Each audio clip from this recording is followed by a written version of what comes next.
The school called, "Your daughter hasn't been picked up. She's been waiting for 3 hours." I froze. The words didn't make sense. They just hung there in the air like smoke after a fire. "My daughter," I said slowly. "Yes," the woman replied. Her voice sounded tired. "She says her name is Lily and she's asking for you." I swallowed. "There's a mistake," I said. "I don't have a daughter." Silence. Then the woman sighed softly. "Is this Lena Hale?" "Yes." "You live at 4500 Westland Drive?" "Yes, but then she's yours." My stomach twisted. "I'm telling you," I said, my voice shaking now, "I don't have a child." "She's been sitting here since school ended," the woman said. "She says you're her mother." The line went quiet. My heart was pounding so loudly I could hear it in my ears. Then she said something that made the blood drain from my face. "She knows your name." "My name is Lena Hale. I'm 28 years old. I'm an architect in Portland. I design buildings, libraries, offices, quiet places where people read and work. My life is simple, predictable, safe, or at least it was. Until one phone call rewrote everything. It happened on a Tuesday evening, 6:42 p.m. I remember the time because I was staring at the clock on my computer when the phone buzzed. I had charcoal dust all over my hands. I was sketching a new design for a small city library, a place full of windows and sunlight, peaceful, safe. My phone vibrated across the desk. Unknown number. Normally I would ignore it, but something made me answer. "Hello," and then the woman said those words, "Your daughter hasn't been picked up." When the call ended, I sat there staring at the wall. My charcoal pencil rolled off the desk and snapped on the floor. I didn't move, I didn't breathe, because I knew something was very wrong. I don't have children. I've never had children. I've never even been pregnant. So why was a school calling me about a little girl, and why did that girl know my name? I grabbed my keys. Even now I don't know why. Maybe curiosity, maybe fear. Or maybe some deep instinct telling me I needed to see this for myself. The school was 15 minutes away, but the drive felt like an hour. Rain hammered the windshield. The wipers made a horrible sound. Screech, thump, screech, thump. I kept repeating the same sentence out loud. "This is a mistake, just a mix-up, someone with the same name. It happens all the time." But one thought wouldn't leave my mind. "She knows your name." The school parking lot was empty, completely empty, except for one red sedan near the entrance. The building was dark. Only one light was on, the main office. I sat in the car for a full minute. My hands were shaking on the steering wheel. Then I got out. Cold rain hit my face. I ran to the front doors and pulled. Locked, so I knocked. For a moment nothing happened. Then a woman appeared inside. She unlocked the door and opened it quickly. "Thank God," she said. She looked exhausted. Gray cardigan, tired eyes. "You're Lena Hale?" "Yes," I said. Water dripped from my hair onto the floor. "But I think there's been a mistake." Her expression didn't change. "What mistake?" "I don't have a child." She studied me for a long moment, then she crossed her arms. "You're telling me you've never seen her before?" My stomach tightened. "Seen who?" She didn't answer. Instead, she turned and pointed down the hallway. "She's been waiting there all afternoon." I slowly looked past her. The hallway was long and dim. Rows of gray lockers lined the walls. The smell of floor cleaner hung in the air. And at the very end of the hall, a little girl sat on a wooden bench. She was tiny, her knees pulled up to her chest. Her pink sneakers dangled above the floor. Next to her sat a backpack shaped like a white rabbit. She looked so small sitting there alone. For a moment I felt something strange inside my chest, pity. Or maybe something else. "Go on," the woman said quietly behind me. My shoes squeaked on the tile as I walked down the hallway. Squeak, squeak. The sound made the little girl look up. She turned her head and the world stopped. I couldn't breathe. My heart slammed against my ribs because the face looking back at me was mine. The same blonde hair, the same bright green eyes. Even the same tiny scar above the lip, a thin white line. I got that scar when I was 6 years old. I fell off a swing and hit my face on a metal pole. I've seen it in the mirror every day of my life. And now this little girl had it too. My hand slowly rose to touch my own lip. The girl watched me carefully, then she stood up from the bench. She took one small step toward me. Her voice was soft.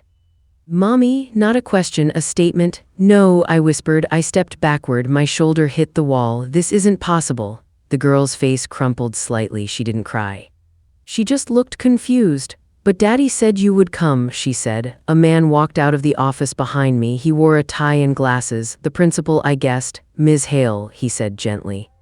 I'm glad you're here. I am not her mother, I said quickly. The words came out almost like a panic. I have never seen this child before. He frowned slightly. That's strange, he said. Because according to our records, you enrolled her here. My stomach dropped. What? He went into the office and pulled out a file, then he turned the paper toward me. At the top of the page it said, parent/guardian Lena Hale. Below that, my address, my phone number, and my signature, perfect, exact, my handwriting, but I had never signed it. The room began to spin. I didn't write that, I whispered. The principal looked uncomfortable. Well, the child is here, he said carefully. She says you're her mother, and legally you are listed as her guardian. I looked back down the hallway. The girl was still standing there, watching me, waiting. Like I was the only person in the world who could take her home, and in that moment I realized something terrifying. I couldn't leave her here, so I did the only thing I could. I signed the paper. I took the little girl's hand, and I walked out of the school with a child who had my face, a child who called me mommy, a child I had never seen before. But as we walked through the rain toward my car, she looked up at me and said something that made my blood run cold. Daddy said you would find me, and that was the moment I realized this wasn't a mistake. Someone had planned this. Someone had sent her to me. We stood in the rain outside the school. The little girl held my hand tightly. Her fingers were warm and small, like she had been waiting for this moment all day. I didn't know what to say. I didn't even know what to think. All I knew was that a child who looked exactly like me was standing beside me, and everyone believed she was my daughter. I opened the back door of my car. Climb in, I said softly. She obeyed without hesitation, like she had done it 100 times before. She sat quietly in the seat, hugging her rabbit backpack. I closed the door and walked around to the driver's side. My hands were shaking so badly it took 3 tries to start the car. The drive home was silent. Rain hit the windshield, screech, thump, screech, thump. In the rearview mirror, I could see her staring out the window. She looked calm, too calm, like none of this was strange at all, like she had always known I would come. Finally, I forced myself to speak. Are you hungry? Her small voice came from the back seat.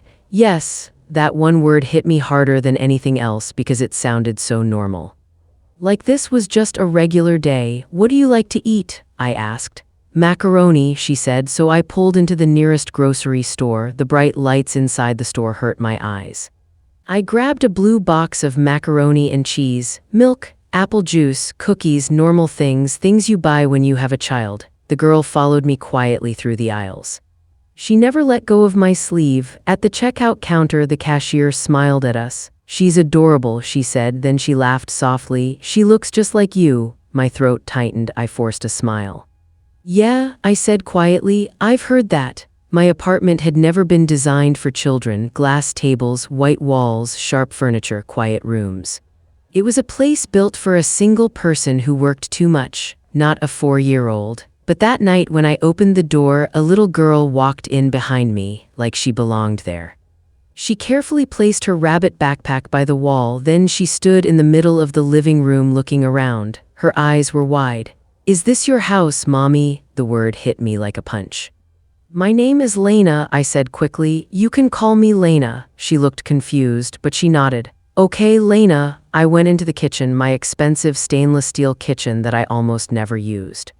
I found a pot in the back of a cabinet. I had owned it for 3 years. This was the first time I had ever cooked anything in it. I poured water into the pot, set it on the stove, and stared at the flame. My world was collapsing and I was making macaroni. Behind me, the little girl sat quietly at the dining table, watching me. What's your name again? I asked.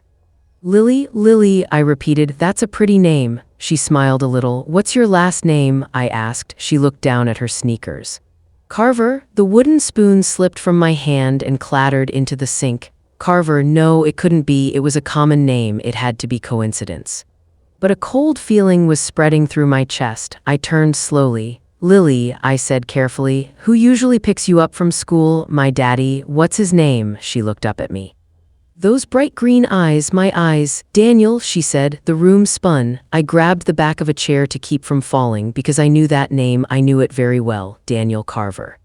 5 years ago, Daniel Carver was the man I was going to marry. We met in Seattle. We were both architects working at the same firm. We spent nights drawing blueprints together, drinking cheap wine, laughing about impossible building designs. He was brilliant, charming, the kind of man who made you feel like you were the only person in the room. We fell in love slowly, then suddenly.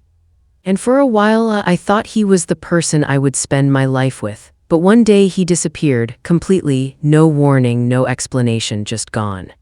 I came home from a business trip and our apartment was empty. His clothes were gone, his books were gone, even his drafting tools were gone. On the kitchen counter sat a single note, 4 words.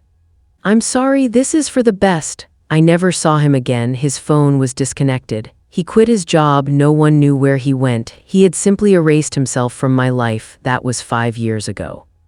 And now a little girl was sitting in my kitchen telling me his name. The pot of macaroni boiled over on the stove, water hissed against the burner, but I barely noticed. My mind was racing.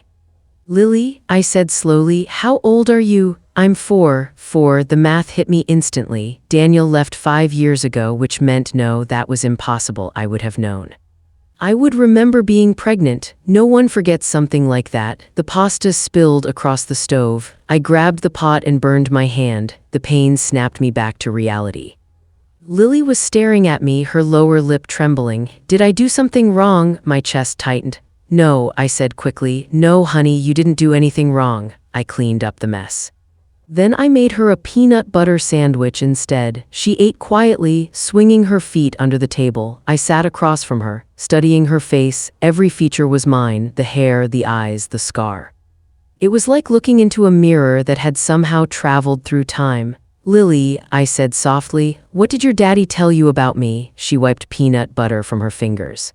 "He said you were my mommy, but where was I?" I asked. "He said you were very busy." "Busy doing what?" "Work," she said. "He said you were sick for a long time too." My stomach twisted. "Sick?" She nodded. "He said you loved me very much but you couldn't come yet." The lies, I could hear them already, carefully built, carefully planted. "Did he show you pictures of me?" "Yes." My heart skipped. "Where?" "In a box." She pointed toward her rabbit backpack. "He said you were a secret." The words made my skin crawl. "A secret?" She nodded again. "He said one day you would come for me." That night I made a bed for her on my couch. She fell asleep almost immediately, curled up under my favorite blanket. The rabbit backpack tucked beside her. The apartment was silent, but my mind was screaming. Daniel, the forged signature, the school paperwork, the identical face, the scar. Something impossible was happening and I needed answers. I opened my laptop. My hands were shaking. I began searching through my old emails, work calendars, bank records. Anything from 5 years ago, anything connected to Daniel, anything that could explain this, because one thing was certain, this little girl hadn't appeared by accident. Someone had placed her in my life, someone had built this entire lie, and the only person who could have done that was the man who disappeared 5 years ago, Daniel Carver.